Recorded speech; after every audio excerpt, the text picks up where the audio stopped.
വളരെ എളുപ്പത്തിൽ തയ്യാറാക്കാൻ പറ്റുന്ന കുട്ടികൾക്കൊക്കെ ഭയങ്കരമായിട്ട് ഇഷ്ടപ്പെടുന്ന അടിപൊളി ഒരു സാധനമുണ്ട്. വേറെ ഒന്നുമല്ല, അവൽ ലഡുവാണ് കേട്ടോ നമ്മളിന്ന് തയ്യാറാക്കുന്നത്.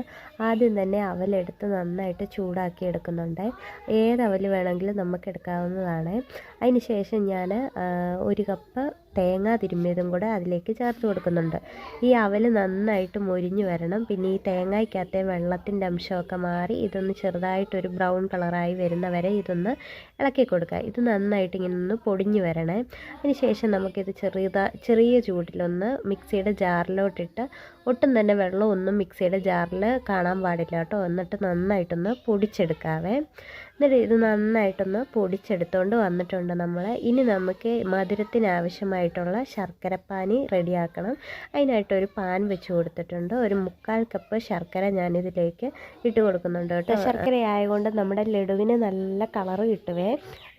അതിന് ശേഷം നമുക്ക് ശർക്കരയൊന്ന് ഉരുക്കിയെടുക്കണം. അതിനായിട്ട് ഞാൻ ഒരു 1/2 കപ്പ് വെള്ളവും കൂടി ഇതിലേക്ക് ചേർത്ത് കൊടുക്കുന്നുണ്ട്. എന്നിട്ട് ഇത് നന്നായിട്ട് അങ്ങോട്ട് തിളച്ച് കഴിയുമ്പോഴത്തേക്ക് ഇതൊക്കെ നന്നായിട്ട് ശർക്കരയൊക്കെ നന്നായിട്ട് ഉരുകി ഇതിലോട്ട് ലയിച്ച് കഴിഞ്ഞിട്ട് നമുക്ക് ഇതൊന്ന് നന്നായിട്ട് അരിച്ചെടുക്കാവേ. അരിച്ചെടുത്തിട്ട് ഒരു പാനിലോട്ട് ഒഴിച്ചു കൊടുത്തിട്ടുണ്ട്. ഇനി നമ്മൾ പൊടിച്ചെടുത്ത് വെച്ചിട്ടുള്ള നമ്മുടെ അവലിൻ്റെയും അതുപോലെ തന്നെ തേങ്ങയുടെ ഒരു മിക്സ് ഇല്ലേ, അത് നമുക്ക് ഇതിലോട്ട് ചേർത്ത് കൊടുക്കണം. എന്നിട്ട് നന്നായിട്ട് അങ്ങോട്ട് കുറുക്കി ഈ ശർക്കരപ്പാനിയിലെ വെള്ളത്തിൻ്റെ അംശമൊക്കെ നന്നായിട്ട് പോയതിന് ശേഷം ഇതൊന്ന് നന്നായിട്ട് കുറുകി വരട്ടെ. അതുവരെ നമുക്കൊന്ന് ഇളക്കി കൊടുക്കാതെ ഫ്ലെയിം ഒന്ന് കുറച്ച് വെച്ചതിന് ശേഷം മാത്രം ഇതുപോലെ ചെയ്ത് കൊടുക്കുക.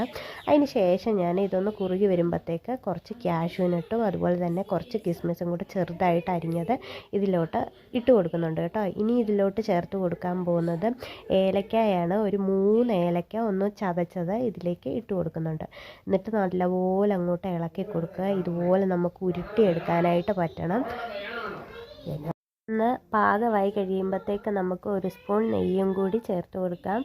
നെയ്യും കൂടെ ചേർത്ത് കൊടുത്തിട്ട് നന്നായിട്ട് അങ്ങോട്ട് ഇളക്കി കൊടുക്കുക. എന്നിട്ട് ഫ്ലെയിം നമുക്ക് ഓഫാക്കി കൊടുക്കാവേ. അതിന് ശേഷം നമ്മുടെ ഇഷ്ടത്തിൻ്റെ അനുസരിച്ച് വലുപ്പത്തിൽ ഉരുട്ടിയെടുക്കാവുന്നതാണ്. കുട്ടികൾക്കൊക്കെ നല്ല ഹെൽത്തി ആയിട്ടുള്ള ഒരു ലഡുവാണ്. എല്ലാവരും തയ്യാറാക്കി നോക്കുക. എല്ലാവരും തയ്യാറാക്കി നോക്കിയിട്ട് കമൻറ്റ് ചെയ്യാനായിട്ട് മറന്നേക്കരുത്. ഫുൾ വീഡിയോ ചാനലിൽ അപ്ലോഡ് ചെയ്തിട്ടുണ്ട്. ടാറ്റാ.